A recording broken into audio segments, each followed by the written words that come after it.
Trauma surgeon Dr. Zach Warner says there are so many things we wouldn't necessarily classify as dangerous, but they can land you right here in the hospital. As excitement grows for the holidays, so do the risks of landing in the emergency room. While some things are unavoidable, many aren't. The volume here is incredible, and so it's always busy. And whatever we can do to minimize that risk, I think, is critical. Car accidents, especially during poor weather. I think that making sure that you allow yourself plenty of time to travel to whatever your destination is. And falls, Dr. Warner says, are two of the most common reasons people may spend their holiday in the ER. That's a lot of our elderly patients, trying to minimize trip hazards, fall hazards, and trying to make that environment as safe as we can for the loved ones that come to visit us. When your child is opening up a new gift, Dr. Warner says you should inspect it. Small parts can be a choking hazard.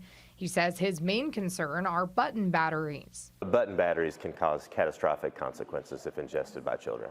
And so I think educating them early on what's safe to interact with and what's not. Holiday decorations like ornaments can also look appealing to young children, but can be dangerous. They're shiny, they're sparkly, they flash. And you don't have kids that you can trust to be around those items, just limiting their access completely. If you still haven't decorated your home and are preparing to do so, Dr. Warner says be careful while on ladders and high surfaces. If you fall, he says there are ways to determine if a hospital visit is necessary. Large lacerations, cuts, anything that isn't able to be sort of stopped or staunched with simple gauze, simple things like pressure. If you have ongoing bleeding, we certainly want you to get to the nearest hospital as quickly as possible for intervention. And as you pack that bag for a trip to the in-laws, parents, or friend's house, make sure you have enough medicine for your length of stay. We often see patients who are just displaced and don't have the health care that they need over the holidays. Dr. Warner says the holidays cannot always be joyful for everyone. So if you or someone you know is suffering with a mental health crisis,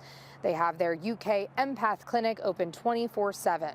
In Lexington, Mariah Conjito, WKYT.